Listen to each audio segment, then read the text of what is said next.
তার মানে তুমি সব স্বীকার করছো? কি হয়েছে মিথ্যা কথা বলে? তোমার জন্য আসমা কতটা অপমানিত হয়েছে?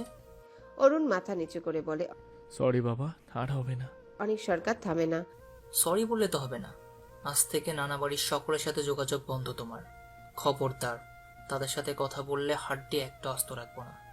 ছোট্ট অরুণ গম্ভীর গলায় বলেছিল। খালামণির সাথে কথা বলবো না, তবে মামু নানুর সাথে কথা বলবো আমি। তোমার সব কথা শুনবো না। অনেক রেগে থাপ্পড় লাগায়। আসমা বেগম আটকায় তাকে। অরুণ প্রথমবারের মতো বাবার উপর চেঁচিয়ে উঠে ধাক্কা দিয়ে সরিয়ে বলে। একদম মারবো না, তুমি সবসময় বকু মারো। থাকবো না তোমার কাছে। বলেই ঘরে চলে যায়। কাঁদতে কাঁদতে ঘুমিয়ে পড়ে। ঘুম অচেতন অরুণ জানে না তার বাবা তাকে কোলে নিয়ে সারাটা রাত চোখের জল ফেলেছে। আসমা বেগম কাঁদতে কাঁদতে তার কাছে সাবরিনার সব কথা জানায়। আবার সাবরিনাও কল করে কত কথা শোনালো। সব মিলিয়ে রেগেছিল। অরুণ দোষ স্বীকার করায় ক্ষেপে যায়, রাগ সামলাতে পারে না। সকাল হলে বাবা অফিসে চলে গেলে অরুণ ব্যাগপত্র গুছিয়ে ড্রাইভারের সাথে চলে যায় মামার বাড়ি। অনেক সরকার আনতে গিয়েছিল বেশ কয়েকবার। জেদি বাপের জেদি ছেলে আসেনি। নানু ও মামুর ভালোবাসায় সে বাড়িতে থাকতে চাইলেও মামি ও মামাতো ভাই বোনের কটাক্ষে 1 মাস পর ব্যাগপত্র নিয়ে একাই চলে আসে বাড়ি। আসমা বেগম তাকে জড়িয়ে অনেক কাঁদে, আদর করে। অনেকও আর কিছু প্রশ্ন করে না, বুকে জড়িয়ে নেয় ছেলেকে। জেদি ছেলে ফিরে এসেছে এই অনেক। তবে এরপর থেকে যেন অন্য অরুণ সরকার জন্ম নেয়। উশৃঙ্খল মারকুটে ভবঘুরে, কারো কথাই শুনতো না। সাবরিনার সাথে আর কথা বলতো না। অনেক ভালো স্কুলে ভর্তি করিয়ে দিলে সেখানে যায় না। পাড়ার কিছু বন্ধু বান্ধবের সাথে ঘুরতে ফিরতো। তাদের স্কুলে ভর্তি হবে জানায়। অনেক ভর্তি করিয়ে দেয়। উচ্চ মাধ্যমিক পাশ করার পর কিভাবে যেন ঢাবিতে চান্স পায়। শুধু ও না, ওর সকল বন্ধুরা এখন কিভাবে আল্লাহ তালাই জানে। সেখানে অনেক পরিবর্তন হয়েছে অরুণ সরকার। সাবিনা বর্ষার কথা বলে না পাতাকে। পাতার মাথায় হাত বুলিয়ে বলে। ছেলেটা এখনো ভালোভাবে কথা বলে না, ম্যাম বলে ডাকে আমাকে। আমি আমার ভুল বুঝতে পারি। আসমা অনেক সরকারকে থেকে ক্ষমা চায়। ওর ক্ষমা করে দিলেও অরুণ এখনো সেটা মনে পুষে রেখেছে। ও এমনই, কারোর কথায় বা আচরণে কষ্ট পেলেও বুঝতে দেবে না। আস্তে আস্তে নিজেকে গুটিয়ে নেবে। ছেলেটা অনেক সহ্য করেছে, নিজেকে খোলসের আবৃত্ত করে নিয়েছে। বর্ষার সাথে ডিভোর্স হবার পর আমি ভেবেছিলাম ছেলেটা শেষ, কিন্তু না, শক্ত ছিল। ছেলেকে বুকে জড়িয়ে হাসি খুশি জীবন যুদ্ধে জয়ী হয়ে নিজেকে সামলিয়ে নিয়েছে। তোমাকে সব তোমাকে এসব বলছি কেন আমি নিজেও জানি না। শোনো, তোমার সাথে অরুণ সরকারের জীবনটা জড়িয়ে গেছে। অরুণ খুব শক্ত ধাঁচে। ওর ছেলের ওর প্রাণ ওর ছেলে ওর প্রাণ ভোমরা। তোমাদের বিয়ে কেমন পরিস্থিতিতে হয়েছে আমি জানি না, তবে এটা বলবো অরুণ সরকারের হৃদয়ের দোরগোড়ায় যেতে হলে ভোর নামক চাবিকাঠির প্রয়োজন। তুমি ভোরকে ভালোবাসবে, আদরে রাখবে, দেখবে অরুণ সরকার তোমায় মাথায় রাখবে। কথাটা স্বার্থপরের মতো শোনালেও সত্যি। স্বার্থ ছাড়া দুনিয়া চলে না। তুমি ওকে আর ওর কলিজাটাকে আগলে রেখো, কেমন? পাতা সব কথা মনোযোগ দিয়ে শুনে। অরুণ সরকারকে সেভাবে না চিনলেও এখন ম্যামের কথাগুলো শুনে তার সম্পর্কে কিছুটা হলেও ধারণা পেয়েছে। সে তাকে আস্থার সুরে বলে। আমি মাথায় থাকতে চাই না ম্যাম। আমি এই হৃদ কুঠিরেই নিজের বাসস্থান তৈরি করতে চাই। আর অরুণ সরকার গোটা লোকটাই যেহেতু আমার, তার সাথে জুড়ে সকল কিছুই আমার। তার সুখ দুঃখ রাগ জেদ এমনকি ভোর নামক কলিজার সব। আপনি শুধু দোয়া করবেন।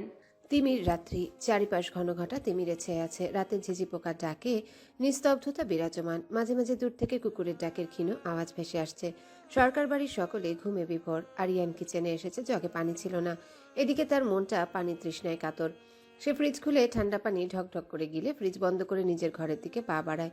হঠাৎ কিছু খচখচ আওয়াজে কান তীক্ষ্ণ হয়। একজন আইনজীবী হওয়ার দরুন ছোট্ট কোনো ঘটনা ঘিরেই তার সন্দেহ মানসিকতার প্রলুব্ধ ঘটে। সে কান খাড়া করে। ওই তো আবার আসছে। সে সিঁড়ির একপাশে আড়ালে লুকিয়ে যায়। একটু পর দেখা মিলে ভাইয়ের বন্ধু জীবনের। দাঁত বের করে হাসতে হাসতে উপরে উঠছে, তাকে খেয়াল করেনি। এত রাতে উপরে কোথায় যাচ্ছে? গেস্ট রুম তো নিচতলায়। ভাইয়ের ঘরে হতে পারে, বাট ওভাবে হাসছে কেন, তাও একা একা? সে সন্দেহ মন নিয়ে সতর্কতার সাথে পিছু পিছু যায়। জীবন ঢুলু ঢুলু পায়ে হাঁটতে হাঁটতে অরুণের ঘরের পাশে স্টাডি রুমে যায়। সেখানে পর্দার আড়ালে আরেকটা দরজা খুলে ভেতরে ঢুকে, কিন্তু উভয় দরজায় বন্ধ করার কথা বেমালুম ভুলে যায়। আরিয়ান সেই ভুলে সুযোগ নিয়ে ভেতরে প্রবেশ করে। হাসাহাসি ও ফিসফিসানির আওয়াজ আসছে। একা নয়, সবকটাই আছে মনে হয়। আজ হাতে নাতে ধরবে। সে দরজা আস্তে ঠেলে উকি দেয়। তার ভাবনার এই ঠিক সবাই আছে। এই সিক্রেট রুমে শুধু ফ্লোরে পাতানো বিছানা, চারকোনা ঘরের একপাশে দেয়াল, নেই শুধু গ্লাস। সেই গ্লাসের বাইরে পরিবেশ দৃশ্যমান, গ্লাস ঢাকার জন্য পর্দা আছে। সবাই পাতানো বিছানায় এলোমেলো হয়ে বসে শুয়ে, একজনের ঠ্যাং আরেকজনের উপর। তার গুণধর ভাইও আছে, সে গম্ভীর মুখে সোজা হয়ে বসে সবার কথা গিলছে। হাতে তাদের পুরনো সঙ্গী, ল্যাপটপে দা নান মুভি চলছে, সেটা দেখেও সবাই হে হে করে হাসছে। কারো পরনেই জামা কাপড় নেই, শুধু শর্টস। আরিয়ান ধারাম করে দরজা খুলে, সে শব্দে সকলে বিয়ারের বোতল চটজলদি বালিশের নিচে লুকিয়ে দরজার দিকে তাকায়। আরিয়ান বুকে হাত গুজে দাঁড়িয়ে বলে, ভালোই চলছে তোমাদের ব্যাচেলর পার্টি। আমাকে ইনভাইট করনি? বুড়োকালে বাচ্চা বউ থাকতো ব্যাচেলর পার্টির আয়োজন। মুস্তাকিম দাঁত বের করে হে হে করে হেসে বলে, বুড়ো কে রে? বুড়ো হবে তো শ্বশুর। আমরা সদ্য যৌবনে পা দেওয়া টকবকে যুবক। সন্দেহ থাকলে প্রমাণ দিতে প্রস্তুত। চল ঘরে। আরিয়ানের কান ঝাঝা করে, না জানি কয় বোতল গিলেছে। তোমাদের ঘরওয়ালি আসুক, তাদের জন্যই তাদের শ্যামের গুণগান। আর ভাই তুমি না করছিলাম না? অরুণ উঠে দাঁড়ায়। লম্বা চওড়া বলিষ্ঠ অরুণের পরনে হাঁটু অবধি শর্টস, লোমশ ফর্সা পা ও বুক হা করে খোলা। সে গম্ভীর গলায় বলে, আমি এসবে ছিলাম না, ওরা সব অ্যারেঞ্জ করে একটু আগে আমাকে ডেকে বলে এই কাণ্ড। আমি মানা করি, শোনে না, জোর করে আমায় এক বোতল গিলিয়েছে। ওর সব বন্ধুরা হা, কি সুন্দর বানিয়ে মিথ্যা বলছে, অথচ এসবের গুরু ঠাকুর অরুণ সরকার খোদ। সেই তাদের বলেছে অ্যারেঞ্জ করবে। তারা তো খুশিতে বাকবাকুম করে তার পেছনে পড়েছিল। মিষ্টি মধুর অপেক্ষায় পাতা প্রহর গুনছে। সেই মহেন্দ্রক্ষণ আসতে যে বেশি সময় নেই। খুব শীঘ্রই পাতা দায়িত্বের বেড়াজাল থেকে বেরিয়ে নিজ আসল গন্তব্যে পৌঁছে যাবে। শুরু হবে পাতার জীবনের নতুন অধ্যায়, যে অধ্যায় পাতার জীবনের চ্যাপ্টারের সবচেয়ে গুরুত্বপূর্ণ। পেরিয়ে যাওয়া 25টা বসন্ত তার ও বাড়ি এ বাড়ি বেড়াতে। দায়িত্ব, পালক সন্তান, অনাকাঙ্ক্ষিত সন্তান, বোঝা ইত্যাদি কটূক্তি আত্মীয় স্বজন ও লোকমুখে শুনতে শুনতে। তোমাদের সেই পালক মেটা না, নিজের সন্তান তো হয়েছেই, অন্যের বোঝা কেন টেনে বেড়াবে? বেচতে মোটা অঙ্কের টাকা লাগবে না। আল্লাহর রহমতে এক পোলা এক মাইয়া হয়েছে। অভাবে সংসারে পাতারে কেমনে টানি? তোমার বোনের কাছে দিয়ে আসো, তাকে চাইনি, কিন্তু জন্ম যখন দিয়েছি দায়িত্ব পালন করতেই হবে। বিয়ে দিয়ে দায়িত্ব কাঁধ থেকে নামিয়ে শান্তির শ্বাস ছাড়বো। ও তো আমার মেয়ে, দূরে ছিল বলে লতা লুকমানের মতো টানটা হয়তো বা আসে না, তবে ভালো ওকেও কম বাসি না। এরকম আরো অনেক কথা পাতার মস্তিষ্কে গেঁথে আছে, যেগুলো ভুলে যাওয়ার সময় হয়তো বা এসেছে। অবশেষে পাতার নিজস্ব কোনো ঠিকানা হবে, নিজস্বই তো। বিয়ের পর স্বামীর ঘর বাড়ি তো মেয়েদের আসল ঠিকানা, তার নিজ আবাসস্থল, যেখানে স্বামী সন্তান নিয়ে তার সংসার। বাবা মায়ের বাড়িতে সে আসবে শুধু 2-1 দিনের মেহমান হয়ে। পাতা দৃঢ় সংকল্পে আবদ্ধ হয়, নিজের সর্বোচ্চ চেষ্টা করবে নতুন জীবন নতুন পরিস্থিতিতে মানিয়ে নেওয়ার। স্বামী নামক মানুষটা, স্বামীর কলিজা নামক ছেলে ভোর, তার ভাবি সংসারটাকে আগলে রাখার। আপু, মেকআপটা আর একটু গাঢ় হলে ভালো লাগতো। পার্লারের মেয়েটার কথায় পাতার ধ্যান ভঙ্গ হয়। সে বোন লতার দিকে চায়। অরুণ সরকার আজকেও পার্লারের মেয়েদেরকে পাঠিয়েছে, কিন্তু লতা পার্লারের মেয়েদের সঙ্গে ঝগড়া বাঁধিয়ে দিয়েছে।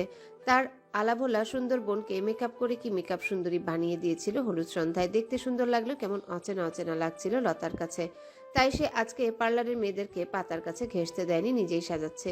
সে পাতাকে আইলাইনার পরাতে পরাতে জবাব দেয়, এমনিতেই সুন্দর লাগছে, ভারী মেকআপ করে কি লাভ? নিজস্ব সৌন্দর্য লুকিয়ে রাখার। আমার বোন এমনিতেই সুন্দর, মেকআপ করে সৌন্দর্য বর্ধনের প্রয়োজন নেই। বলে নিজেই সাজিয়ে দেয়। বরযাত্রী আসতে যে বেশি সময় নেই। শোন পাতা, তুই যে পথে যাচ্ছিস সেটা সোজা নয়, হাজারো কাঁটায় ভরপুর, অথচ সেটাকেই তুই ফুলে সজ্জিত বাগান ভেবে স্বপ্ন বুনেছিস। জানি এখনো বললে মনটা খারাপ হবে তোর, তবুও বলছি, অরুণ ভাইয়া বর্ষা মেয়েটাকে অনেক ভালোবাসতো। ভালোবাসা অনেক ভয়ঙ্কর পাগলি, এত সহজে ভোলা যায় না। সেটা বাদ দে, তুই শুধু নিজের উপর ভরসা রাখবি, নিজেকে স্ট্রং বানাবি। সংসার জীবনে অনেকটাই স্ট্রাগল, স্যাক্রিফাইস, মানিয়ে নেওয়া, মেনে নেওয়া। তার মানে এই না যে নিজস্ব সত্তাকে হারিয়ে ফেলবি। তোর শাশুড়ি কিন্তু অরণের সৎ মা, কিন্তু তাকে কখনো হেলাফেরা করবি না। সে যেমনই হোক না কেন তোর মুরব্বী মানুষ, তাকে সমীহ করে চলবি। তোর একটা ননদও আছে, তার সাথে মিশবি, তবে লিমিটের মধ্যে। অতিরিক্ত কোনো কিছু, সবকিছুই ভয়ঙ্কর। আর তোর দেবর, তার স্ত্রী, বাচ্চা, তাদের সাথেও মানিয়ে চলবি। সংসারে একসাথে থাকলে টুকটাক মনোমালিন্য ঝগড়াঝাটি হবেই। সব কথা ভাইয়াকে বলবি না, নিজে সমাধান করার চেষ্টা করবি। ভোর তোর নিজের সন্তান না, তবুও তোকে মায়ের মতোই ভালোবাসবি। তুই তো বলেছিলি মা তো মাই হয়, সৎ আর আপন নয়। এই সম্পর্ক নিয়ে কেউ কটাক্ষ কটু কথা বললে মাথা ঘামাবি না। সব কথা কানে না নিতে নেই। মনে রাখবি, কিছু কথার জবাব সময় দিয়ে দেয়। 3টি বাক্য মনে রাখবি: weak peoples revenge, strong peoples forgive, intelligent peoples ignore. পাতা গম্ভীর বিজ্ঞ ব্যক্তিদের মতো মাথা নাড়ে। লতা বোনের গালে মুখে চুমু খায়। বোনকে জড়িয়ে ধরে থাকে বেশ সময়। পাতা তাকে জড়িয়ে বলে,